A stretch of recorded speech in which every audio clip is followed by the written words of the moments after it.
नमस्कार मैं मजिद बंधुসকল पलकते चाওক আজি 9টা গুৰুত্বপূৰ্ণ খবৰ। প্ৰথমটো খবৰ ৰাজ্যৰ লাখ লাখ শিক্ষাৰ্থীলৈ জৰুৰী খবৰ। এইবাৰ আৰু অনুষ্ঠিত নহয় হায়াৰ সেকেন্ডাৰী প্ৰথম বৰ্ষৰ বাকি থকা পৰীক্ষাসমূহ। এই সন্দৰ্ভত বৃহৎ ঘোষণা ৰাজ্যৰ মুখ্যমন্ত্ৰী হিমন্ত বিশ্ব শৰ্মাৰ। হায়াৰ সেকেন্ডাৰী একাদশ শ্ৰেণীৰ লাখ লাখ পৰীক্ষাৰ্থীৰ বাবে আহি গ'ল ডাঙৰ খবৰ। একাদশ শ্ৰেণীৰ বাকি থকা পৰীক্ষাসমূহ অনুষ্ঠিত নকৰাৰ চিন্তা চৰ্চা চৰকাৰৰ। শিক্ষা বিভাগৰ সৈতে এই সন্দৰ্ভত আলোচনা মৰ্মে বাকি থকা পৰীক্ষা কেইটা নপতাৰ চিন্তা চৰ্চা কৰা হৈছে। দ্বাদশ শ্ৰেণীৰ প্ৰস্তুতি আৰু পঞ্চায়ত নিৰ্বাচনৰ বাবে এই সিদ্ধান্ত গ্ৰহণ কৰিব চৰকাৰে। এপ্ৰিল বা মেৰ শেষত পৰীক্ষা পাতিলে শিক্ষাৰ্থীসকল টেনচনত থাকিব আৰু ইয়াৰ ফলত দ্বাদশ শ্ৰেণীৰ বাবে নিজকে প্ৰস্তুত কৰিব নোৱাৰিব শিক্ষাৰ্থীসকলে। একাদশ শ্ৰেণীৰ পৰা দ্বাদশ শ্ৰেণীলৈকে যেহেতুকে পৰীক্ষাত পাছ ফেইল নাই, তাৰ বাবে সেৱাই এই বছৰ বাকি কেইটা পৰীক্ষা নাপাতিলেও হ'ব। অহা বছৰ একাদশ শ্ৰেণীৰ পৰীক্ষাটো কিদৰে কঠোৰভাৱে পাতিব পাৰি তাৰ বাবে ব্যৱস্থা কৰিম, এই মন্তব্য কৰে ৰাজ্যৰ মুখ্যমন্ত্ৰী হিমন্ত বিশ্ব শৰ্মাই। হিমন্ত বিশ্ব শৰ্মাই লগতে কয় যে যিসকলে প্ৰশ্ন কাকত ফাদিল কৰিলে সেইসকলৰ বিৰুদ্ধেও লোৱা হ'ব কঠোৰ ব্যৱস্থা আৰু এই চক্ৰক দিয়া হ'ব কঠোৰ শাস্তি। দুই এজন দুৰ্বৃত্তৰ বাবে ছাত্ৰ সমাজে শাস্তি পাব নোৱাৰে। বৰ্ড আৰু শিক্ষা বিভাগৰ সৈতে এই সন্দৰ্ভত শীঘ্ৰে আলোচনা কৰি ছাত্ৰ সমাজক চিন্তামুক্ত কৰাৰ সিদ্ধান্ত মুখ্যমন্ত্ৰীৰ। অৰ্থাৎ হায়াৰ ছেকেণ্ডাৰী প্ৰথম বৰ্ষৰ বাকি থকা পৰীক্ষা কেইটা এইবাৰ আৰু অনুষ্ঠিত নহ'ব, তেওঁলোকক অটো পাছ কৰাই দিয়া হ'ব। পৰৱৰ্তী খবৰ ৱাকফ সংশোধনী বিধেয়কৰ বিৰুদ্ধে এইবাৰ গৰজি উঠিল উত্তৰ পূৰ্বাঞ্চল ছাত্ৰ সন্থা চমুকৈ নেমচু। ৱাকফ সংশোধনী বিধেয়কৰ বিৰুদ্ধে এইবাৰ ৰাজ্যত হ'ব বৃহৎ আন্দোলন। ৰাজ্যৰ আকাশ বতাহ কঁপাই তুলিব লাখ লাখ মুছলমানে। এই বিধেয়কক কোনো পধ্যই মানি নলয় ইছলাম ধৰ্মী লোকে। পবিত্ৰ ঈদৰ দিনা ঈদৰ নামাজ আদায় কৰি এই হুংকাৰ দিছে নেমচুৰ সভাপতি বদৰুল ইছলামে। ৱাকফ সংশোধনী বিধেয়কক লৈ এইবাৰ গৰজি উঠিল নেমচু। পবিত্ৰ ঈদৰ দিনাই নামাজৰ অন্তত গৰজি উঠিল নেমচু। এই বিধেয়কৰ বিৰোধিতাৰে ৰাজ্যত হ'ব বৃহৎ আন্দোলন। ৱাকফ সংশোধনী বিধেয়কৰ বিৰোধিতাৰে বৃহৎ আন্দোলনৰ হুংকাৰ নেমচুৰ। মুছলমানৰ সম্পত্তিৰ ওপৰত নজৰ দিলে আল্লাই কাকো ৰেহাই নিদিয়ে। মুছলমানসকলৰ সম্পত্তিৰ ওপৰত বিজেপি চৰকাৰৰ নজৰ পৰিছে। ৱাকফ সংশোধনী বিধেয়কক কোনো পধ্যই মানি নলয় ইছলাম ধৰ্মী লোকে। অতি শীঘ্ৰে অসমত মুছলমানৰ সম্পত্তি ৰক্ষাৰ বাবে হ'ব বৃহৎ আন্দোলন। আমাৰ সম্পত্তি কাৰো পৈতৃক সম্পত্তি নহয়, এয়া আমাৰ পূৰ্বপুৰুষৰ সম্পত্তি। কৰবাত আমাৰ মছজিদৰ মাটি আছে, কৰবাত মাদ্ৰাছাৰ মাটি আছে। এনে স্থানসমূহৰ মাটি মুছলমানৰ কল্যাণৰ বাবে ব্যৱহাৰ হৈ আহিছে আৰু বিজেপি চৰকাৰে মুছলমানৰ সম্পত্তি থৰক বৰক কৰি তুলিছে। ৱাকফ সংশোধনী বিধেয়কক লৈ এইদৰে গৰজি উঠিল উত্তৰ পূৰ্বাঞ্চল ছাত্ৰ সন্থা চমুকৈ নেমচু। পৰৱৰ্তী খবৰ ৰেচন কাৰ্ড থকা ৰাজ্যৰ লাখ লাখ পৰিয়াললৈ ভাল খবৰ। ৰেচন কাৰ্ড থকা পৰিয়ালে 5 জনতকৈ অধিক সদস্য থাকিলে সেই পৰিয়ালে লাভ কৰিব অতিৰিক্ত সুবিধা। মুখ্যমন্ত্ৰীয়ে দিলে নতুন তথ্য। অতিৰিক্ত কি সুবিধা লাভ কৰিব সেই পৰিয়ালসমূহে চাওঁ আহক। ৰেচন কাৰ্ড থকা লাখ লাখ গ্ৰাহকৰ বাবে ডাঙৰ খবৰ। ৰেচন কাৰ্ড থকা গ্ৰাহকলৈ মুখ্যমন্ত্ৰীয়ে দিলে নতুন তথ্য। এতিয়াৰ পৰা 5টাতকৈ বা 5 জনতকৈ অধিক সদস্য থকা পৰিয়ালে লাভ কৰিব অধিক সুবিধা। প্ৰতিবিধ সামগ্ৰীয়ে ৰেহাই মূল্যত 2 কেজিকৈ লাভ কৰিব সেইসমূহ পৰিয়ালে। 25 টকা কমকৈ চেনি আৰু দাইল আৰু 10 টকা কমকৈ নিমখ লাভ কৰিব পৰিয়ালে। অৰ্থাৎ বজাৰত যি দাম তাতকৈ 25 টকা কম মূল্যত লাভ কৰিব চেনি আৰু দাইল আৰু 10 টকা কম মূল্যত নিমখ লাভ কৰিব পৰিয়ালসমূহে। 5 জনতকৈ কম সদস্য থকা পৰিয়ালে প্ৰতিবিধ সামগ্ৰী লাভ কৰিব 1 কেজিকৈ, কিন্তু 5 জনতকৈ বেছি সদস্য থকা পৰিয়ালে এই সামগ্ৰী লাভ কৰিব 2 কেজিকৈ। চেনি দাইল নিমখৰ ক্ষেত্ৰত থাকিব ৰেহাই মূল্যৰ ব্যৱস্থা আৰু অক্টোবৰৰ পৰা ৰাজ্যৰ পৰিয়ালসমূহে লাভ কৰিব এই সুবিধা। ৰেচন কাৰ্ডক লৈ বিশ্বনাথত এই ঘোষণা ৰাজ্যৰ মুখ্যমন্ত্ৰী হিমন্ত বিশ্ব শৰ্মাৰ। দৰ্শকসকল আৰু বহুতো গুৰুত্বপূৰ্ণ খবৰ আছে। তাৰ আগতে আপোনাক জনাওঁ যে যদি আপুনি এতিয়ালৈকে এইটো ভিডিঅ'ত লাইক কৰা নাই তেন্তে এতিয়াই ভিডিঅ'টোত লাইক কৰি দিয়ক আৰু এনেকুৱা ধৰণৰ ভিডিঅ'সমূহ নিতৌ চাবলৈ চেনেলটো ছাবস্ক্ৰাইব কৰি কাষত থকা বেল আইকনটো প্ৰেছ কৰি ৰাখক। পৰৱৰ্তী খবৰ, আজি ৰাজ্যৰ লাখ লাখ মহিলাৰ বেংক একাউণ্টত সোমাব 10,000কৈ টকা আৰু মাত্ৰ কিছু মুহূৰ্তৰ পিছতে পৰীক্ষা কৰক আপোনাৰ বেংক একাউণ্ট। ইতিমধ্যে চূড়ান্ত তালিকা প্ৰকাশ পাইছে আৰু আজিৰ দিনটোত কিছু সময় পিছতে ৰাজ্যৰ লাখ লাখ মহিলাৰ একাউণ্টত 10,000কৈ টকা সোমাব। লাখপতি বাইদেউ আঁচনিৰ ধন দিব আজি ৰাজ্য চৰকাৰে।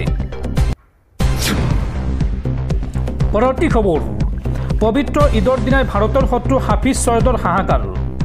দেশ কঁপোৱা 26/11 কাণ্ডৰ মূল অভিযুক্ত হাফিজৰ সহযোগী আব্দুল ৰেহমানক গুলীয়াই হত্যা দুৰ্বৃত্তৰ। পাকিস্তানৰ কৰাচীত গুলীয়াই হত্যা কৰা হৈছে এই দুৰ্ধৰ্ষ সন্ত্ৰাসবাদীটোক।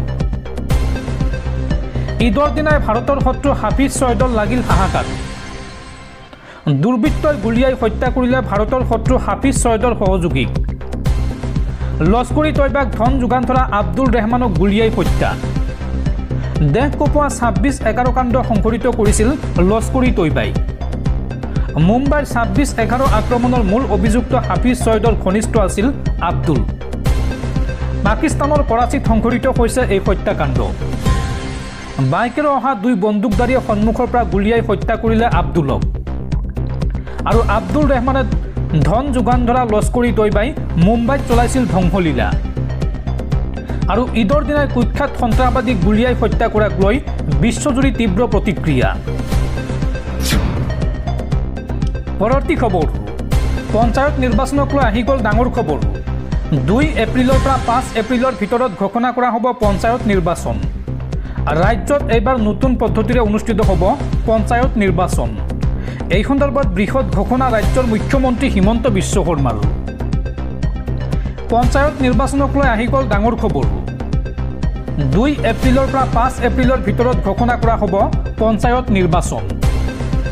নিৰ্বাচন আয়োগে ঘোষণা কৰিলেই হ'ব পঞ্চায়ত নিৰ্বাচন। ৰাজ্যত এইবাৰ নতুন পদ্ধতিৰে অনুষ্ঠিত হ'ব পঞ্চায়ত নিৰ্বাচন। পঞ্চায়ত সদস্যক দিয়া নহয় কোনো দলৰ টিকট। নিৰ্দলীয়ভাৱে প্ৰতিদ্বন্দ্বিতা কৰিব লাগিব পঞ্চায়ত সদস্যই। গাঁৱৰ ভাল ভাল মানুহে পঞ্চায়ত সদস্য পদৰ বাবে নিৰ্বাচন খেলিব এইবাৰ আৰু ইয়াৰ ফলত পঞ্চায়ত দুৰ্নীতিমুক্ত হ'ব। যোগ্য ব্যক্তিক নিৰ্বাচিত কৰক পঞ্চায়তৰ সদস্যৰূপে। দলৰ পৰা এনে কাৰণতেই পঞ্চায়ত সদস্যক কোনো টিকট দিয়া হোৱা নাই। কেৱল আঞ্চলিক পঞ্চায়ত আৰু জিলা পৰিষদকহে দলীয় টিকট প্ৰদান কৰা হ'ব। পঞ্চায়ত নিৰ্বাচনক লৈ এই বৃহৎ ঘোষণা ৰাজ্যৰ মুখ্যমন্ত্ৰী ডক্টৰ হিমন্ত বিশ্ব শৰ্মাৰ। পৰৱৰ্তী খবৰ, দেশবাসীলৈ বেয়া খবৰ। কেন্দ্ৰৰ বিজেপি চৰকাৰে বন্ধ কৰিলে মহিলা সন্মান সঞ্চয় প্ৰমাণপত্ৰ আঁচনি। কেন্দ্ৰৰ বিজেপি চৰকাৰে মহিলা সন্মান সঞ্চয় প্ৰমাণপত্ৰ আঁচনি বন্ধ কৰাৰ সিদ্ধান্ত লৈছে। 2 বছৰ পূৰ্বে আৰম্ভ হোৱা এই আঁচনিখনে বেংক আৰু ডাকঘৰত বহুত চৰ্চা লাভ কৰিছিল। এই আঁচনিত সুদৰ হাৰ আছিল 7.5%, যিটো আন বহুতো সৰু সঞ্চয় বা ফিক্সড ডিপজিটৰ তুলনাত বেছি আছিল। মহিলাসকলে নাৰীৰ সুৰক্ষা আৰু সন্মানৰ কথা কোৱা চৰকাৰে এই আঁচনিৰ ম্যাদ বঢ়াব বুলি আশা কৰিছিল, কিন্তু ইয়াৰ পৰিৱৰ্তে কেন্দ্ৰীয় চৰকাৰে এই আঁচনি বন্ধ কৰাৰহে সিদ্ধান্ত গ্ৰহণ কৰিছে। কেন্দ্ৰৰ অৰ্থ মন্ত্ৰালয়ে সদৰি কৰিছে যে 31 মাৰ্চত এই প্ৰকল্প বন্ধ হ'ব, অৰ্থাৎ ইতিমধ্যে বন্ধ হৈ গ'ল। ইয়াৰ পিছত এই প্ৰকল্পত নতুন জমা লোৱা নহ'ব। কিন্তু নাৰী সন্মানৰ নামত নতুন কি প্ৰকল্প আহিব তাৰ ওপৰত চলি আছে চৰ্চা। বিৰোধীয়ে এই সন্দৰ্ভত কটাক্ষ কৰি কয় যে বিজেপিৰ শাসনত নাৰী সুৰক্ষিত নহয় আৰু এইখন নাৰী বিদ্বেষী চৰকাৰ। চৰকাৰৰ বাজেটত নাৰী আৰু শিশু কল্যাণৰ বাবে মাত্ৰ 0.53% ধন দিয়া হৈছে, যাৰ পৰা স্পষ্ট হৈ পৰিছে যে এই চৰকাৰ কিমান ভণ্ডামি কৰে। উল্লেখযোগ্য যে মহিলা সন্মান সঞ্চয় প্ৰমাণপত্ৰ আঁচনি 2023 চনৰ 1 এপ্ৰিলৰ পৰা আৰম্ভ হৈছিল। 18 বছৰৰ ওপৰৰ মহিলাৰ আৰ্থিক সুবিধাৰ বাবে এই 2 বছৰীয়া আঁচনি আৰম্ভ হৈছিল। নাবালিকাৰ নামতো অভিভাৱকে একাউণ্ট খুলিব পাৰিছিল এই আঁচনিত। সৰ্বনিম্ন 1,000 আৰু সৰ্বাধিক 2 লাখ টকা জমা ৰাখিব পৰা গৈছিল এই আঁচনিত 7.5% সুদ আৰু চৰকাৰৰ সমৰ্থনৰ বাবে এই আঁচনি সোনকালে জনপ্ৰিয় হৈ পৰিছিল। ইয়াৰ উপৰি একেধৰণৰ সুকন্যা সমৃদ্ধি যোজনাৰ দৰে আঁচনি বাহাল আছে। এই আঁচনিৰ অধীনত একাউণ্ট খোলাৰ এবছৰ পিছত 40% টকা উলিয়াব পৰাৰ সুবিধাও প্ৰদান কৰিছে কেন্দ্ৰীয় চৰকাৰে। পৰৱৰ্তী খবৰ, আজিৰ পৰা ৰাজ্যত হ্ৰাস পাব বিদ্যুৎ মাচুল। প্ৰতি ইউনিটত আজিৰ পৰা 1 টকাকৈ হ্ৰাস পাব বিদ্যুতৰ মাচুল। এই ঘোষণা ৰাজ্যৰ মুখ্যমন্ত্ৰী হিমন্ত বিশ্ব শৰ্মাৰ। পৰৱৰ্তী খবৰ, ৰাজ্য কঁপাই যোৱা এপেক্স বেংকৰ দুৰ্নীতি আৰু সাংবাদিক দিলৱাৰ হুছেইন মজুমদাৰৰ ঘটনাক লৈ পুনৰ ডাঙৰ মন্তব্য কৰিছে ৰাজ্যৰ মুখ্যমন্ত্ৰী হিমন্ত বিশ্ব শৰ্মাই। হিমন্ত বিশ্ব শৰ্মাই এই সন্দৰ্ভত কয় যে বিজেপিৰ জন্মই হৈছে দিলৱাৰৰ দৰে মানুহক খতম কৰাৰ কাৰণে। দিলৱাৰ আৰু মহবুবুল হকৰ দৰে যিমান মানুহ আছে তেনে মানুহক আইনৰ ভিতৰত থাকি খতম কৰাই মোৰ কাম। এপেক্স বেংকৰ দুৰ্নীতি সন্দৰ্ভত এই মন্তব্য মুখ্যমন্ত্ৰী হিমন্ত বিশ্ব শৰ্মাৰ। পৰৱৰ্তী খবৰ, 1 এপ্ৰিলৰ পৰা 15 জুলাইলৈকে ৰাজ্যত মাছ ধৰা নিষিদ্ধ কৰা হৈছে। এই সন্দৰ্ভত ৰাজ্যবাসীলৈ বিশেষ আহ্বান মুখ্যমন্ত্ৰী হিমন্ত বিশ্ব শৰ্মাৰ। 1 এপ্ৰিলৰ পৰা 15 জুলাইলৈকে কোনেও মাছ নধৰিব। 1 এপ্ৰিলৰ পৰা 15 জুলাইলৈকে মাছমৰীয়াক মাছ নধৰিবলৈ আহ্বান মুখ্যমন্ত্ৰীৰ। ঘন জালেৰে মাছমৰীয়াক মাছ নধৰিবলৈ আহ্বান জনোৱা হৈছে। মাছে কণী পৰাৰ সময়ত ঘন জালেৰে মাছ নধৰিব। পোনা মাছ ধৰি বজাৰত বিক্ৰী কৰাৰ বাবে ৰাজ্যত মাছৰ উৎপাদন হ্ৰাস পাইছে আৰু এইকেইদিন মাছ নধৰিলে অসম মৎস্য উৎপাদনত চহকী হ'ব। এই বিশ্বাস মুখ্যমন্ত্ৰী তথা চৰকাৰ প্ৰশাসনৰ। আৰু ৰাজ্যৰ মাছমৰীয়া আৰু কৃষকলৈ এই আহ্বান জনাইছে মুখ্যমন্ত্ৰী হিমন্ত বিশ্ব শৰ্মাই।